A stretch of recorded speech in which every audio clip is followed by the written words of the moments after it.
Assalamualaikum and a very good morning everyone. How are you? I hope you are in the pink of health and ready to start our lesson for today. Assalamualaikum dan selamat pagi anak-anak. Apa khabar semua? Teacher harap anak-anak tahun 5 Al-Amin sudah bersedia untuk memulakan pelajaran kita pada hari ini.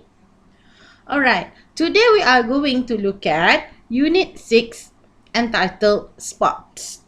Okay, hari ini kita akan teruskan lagi dengan Unit 6, tajuknya Sports. What sports? Okay, sports adalah sukan. Sukan. Teacher tahu kamu semua suka sukan kan? Alright. So before we go further, let's look at the next slide. Jom kita tengok slide seterusnya. Trivia. Malaysia was the host for the most prestigious Commonwealth Games in 1998.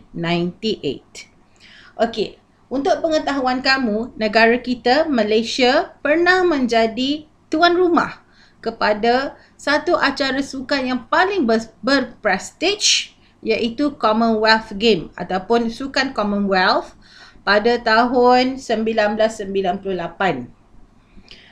Ataupun lebih dikenali sebagai Sukom 1998. Sukan Commonwealth. Okey. Masa ni kamu belum lahir lagi kan? Tahun 1998, teacher berumur 13 tahun.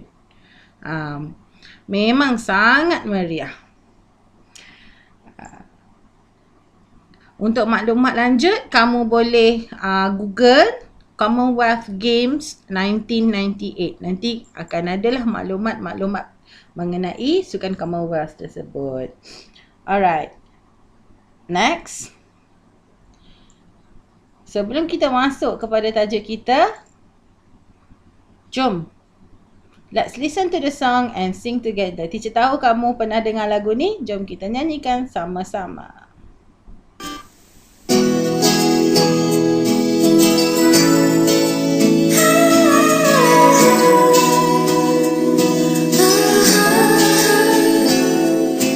Pahit ketir hidup dan pengorbanan terpaksa dihadapi demi kejayaan. Terdidik sejak mula tanpa berusaha, tanpa cuba melangkah tak ke mana. Di mana kau berada, pencapaian tak tiba dengan mudah.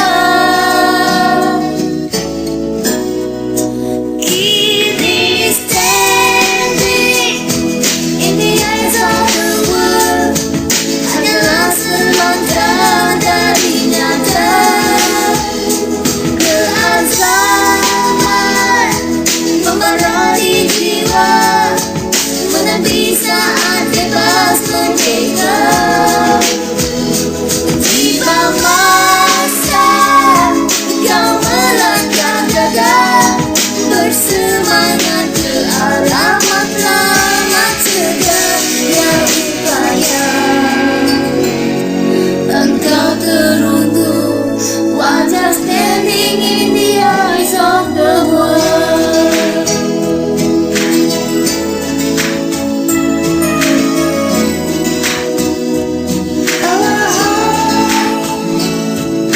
Harapan yang pernah terkulai layu kembali segan mekar bawah bayanganmu. Setiap manusia ingin percaya, namun tak semua memiliki tuan. Kau menghampirinya, kesempatan telah pun tiba. Kini standing in the eyes of the world.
Itu adalah lagu tema bagi Sukan Commonwealth 1998. The theme song of Commonwealth Game 1998. Okey, kalau daripada klip video tu kamu dapat saksikan aksi-aksi atlet pada tamasya sukan tersebut. Alright. Let's move to the next slide. Okay. Now, I want to ask you, what is the biggest sport event happening in Tokyo now? Sorry, misspelling, teacher silap eja. Event, bukan event sebenarnya, event. E-V-E-N-T, sorry ya. What is the biggest sport event happening in Tokyo now? Apakah tamasya sukan terbesar yang sedang berlaku di Tokyo sekarang? Kamu tahu tak? What is it? Okay. It's Olympic Games Tokyo 2020. Okay. Sepatutnya sukan Olimpik Tokyo 2020 berlaku pada tahun lepas, tetapi oleh kerana due to pandemic COVID-19, ia telah ditunda kepada tahun ini dan masih lagi dengan tajuknya Tokyo 2020. Okey, tahun ini Tokyo menjadi tuan rumah Sukan Olimpik. Sukan Olimpik acaranya lebih besar, temasyanya lebih besar daripada Sukan Commonwealth. Okey, kalau kamu masih lagi ingat, selain daripada Sukom 98, Kuala Lumpur juga pernah menjadi tuan rumah kepada Sukan C 2017. Yang pada masa itu Malaysia menjadi negara pemungut pingat emas terbanyak pada Sukan C tersebut. Okey, dekat Kuala Lumpur juga. Okey. Next. What sports are popular in our country? Apakah sukan-sukan yang popular di negara kita? Let's check it out. Okay, the first one. Kenal tak ni? Do you know who is this? This is Datuk Lee Chong Wei. He plays badminton. Okay, badminton, football, squash. This one is squash. Okay. Kalau squash, we have number one squash player. Negara kita mempunyai pemain squash nombor 1 dunia. Who is she? She is Datuk Nicole and David. Alright. And then we have swimming, athletics. Athletics ni olahraga. Olahraga, it has 2 parts. Okay, ada 2 bahagian olahraga ni. Satu acara padang, field, dan satu lagi acara balapan, track and field. Biasa athletics ni kita panggil track and field, acara padang dan balapan. Macam kalau acara padang, short put, short put in bahasa, lontar peluru, rejam lembing, lempar cakra, tu dipanggil lompat jauh, tu dipanggil acara padang. Lompat kijang, acara padang. Kalau acara balapan, acara larian. Lari berpagar, 100 meters, sprint, relay, race, lari berganti-ganti, lumba jalan kaki, tu dipanggil acara track, acara balapan. Dan seterusnya netball. Okay, this is my favorite sport, netball. Okay, our famous netball player, the one that I know is An-Najwa. Yang paling tinggi. And An-Najwa ni adalah seorang shooter, penjaring. Posisi dia GS, goal shooter. Alright. Boleh faham? Let's move on to the next slide. Okay, untuk slide seterusnya, teacher nak kamu rujuk muka surat 64. Turn your textbook to page 64. And we are going to look at Olympics timeline. Okay, teacher akan baca dan kemudian kamu ikut ya. Olympics timeline 1896. The first modern Olympic Games were in Greece. There were silver medals for winners and bronze medals for second place. There weren't any gold medals. 1900,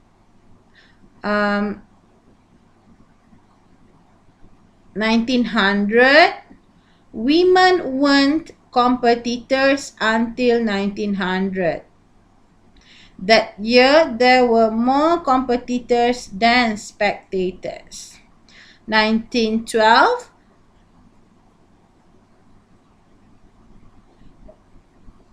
there was an 11-hour 40-minute wrestling match between Martin Klein and Alfred Esikanen. It was the longest competition in Olympic history. Okay. 1916. In 1916, 1940 and 1944, there weren't any games because of war. 1920, there wasn't an Olympic flag until 1920. The flag of every country in the world has got one of the 5 Olympic colors in it. 1924, in the first Winter Olympic in France, the Canadian ice hockey team were champions with 122 goals.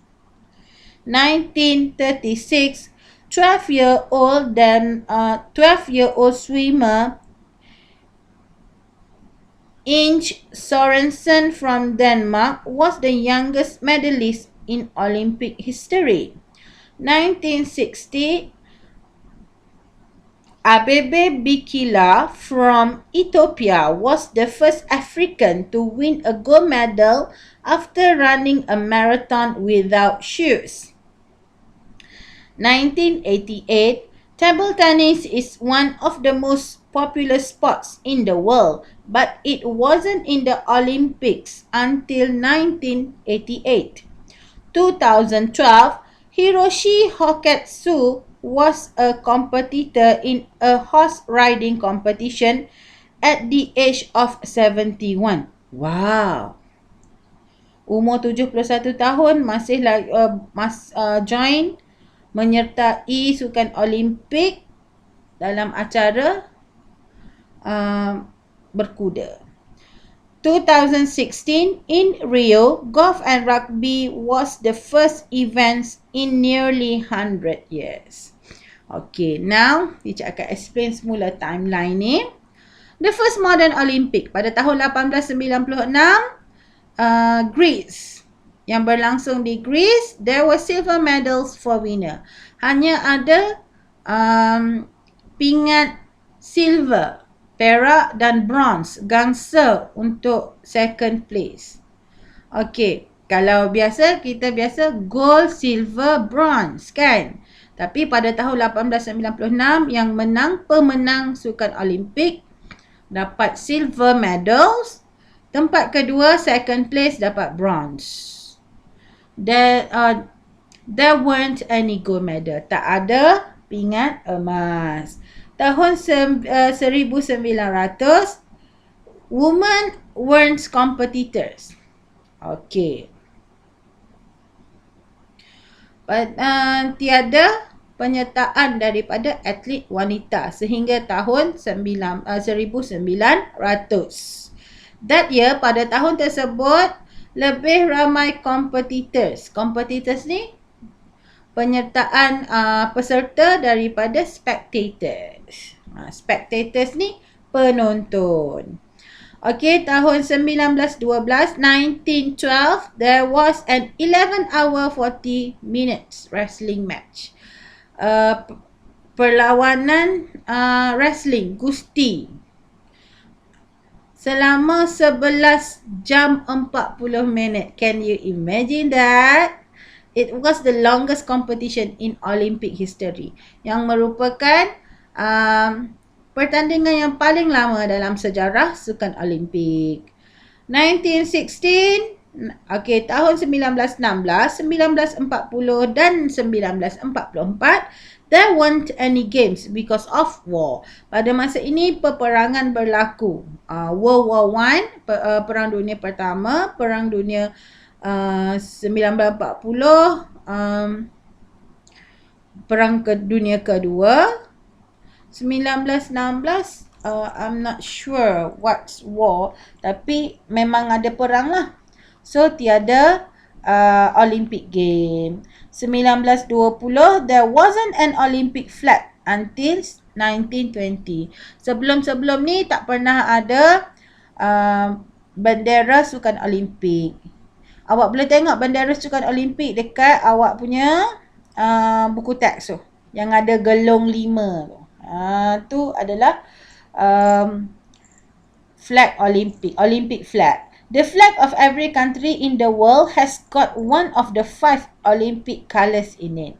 Okey, jika kita perasan, setiap negara yang menyertai sukan Olimpik akan mempunyai at least satu warna daripada gelung yang 5 tu. Macam Malaysia, we have blue, yellow and red. Tak kisahlah, paling sikit satu warna. Okay.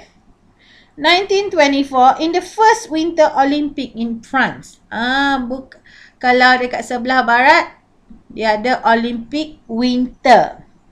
Sukan Olimpik musim sejuk. The first one was held in France. Yang pertama kali diadakan di France. The Canadian hockey, ice hockey. Pasukan hoki ice Kanada telah memenangi pertandingan tersebut dengan jaringan 122 gol. Okay, 1936, 12-year-old swimmer from Denmark. Paling muda perenang dari Denmark berumur 12 tahun. Okay, the youngest medalist, pemenang medal paling muda dalam sejarah Olimpik. 1960, Ababe Bikila from Ethiopia was the first African to win a gold medal after running a marathon without shoes. Ababe Bikila from Ethiopia, negara Ethiopia ni berada di benua Afrika. Adalah orang Afrika pertama yang memenangi gold medal, pingat emas, acara marathon, berlari tanpa kasut. Orang lain pakai kasut. Ababe Bikila ni no shoes. He wasn't wearing any shoes. Dia tak pakai kasut pun. Alright, 1988. Table tennis is one of the most popular sports in the world, but it wasn't in the Olympics until 1988. Tahun-tahun sebelumnya, table tennis, acara pingpong tidak dipertandingkan, tetapi bermula tahun 1998, ia dipertandingkan di Olimpik. Hiroshi Hoketsu, macam teacher bagi tahulah, was a competitor in a horse riding competition, acara berkuda, dan merupakan peserta ataupun atlet yang paling senior pada umur 71. And 2016 in Rio, golf and rugby was the first events in nearly 100 years. Dalam sejarah 100 tahun Olimpik 2016 in Rio de Janeiro, Brazil. 2016 Brazil menjadi tuan rumah sukan Olimpik yang berlangsung di Rio. Okey, dan dalam pertama kali dalam sejarah 100 tahun acara golf dan rugby dipertandingkan. Okey. So, dah faham kan? Okey. Tugasan awak pada hari ini, the first thing is, teacher nak kamu rakamkan suara kamu. Baca semula Olympics timeline. Dan PM pada teacher. Yang kedua, in your textbook, let's look at activity 2 on page 64. Read to the text again and write true or false. Okay, teacher nak kamu jawab true or false. Tulis pernyataan and then kalau betul tulis true. Kalau salah tulis false. Understand? Okay. Thank you for your cooperation, class. Okay, for further discussion, we're going to continue in our group WhatsApp. Okay, kita sampai sini dulu kelas kita. Kita sambung perbincangan dalam group WhatsApp kelas. Thank you. Bye.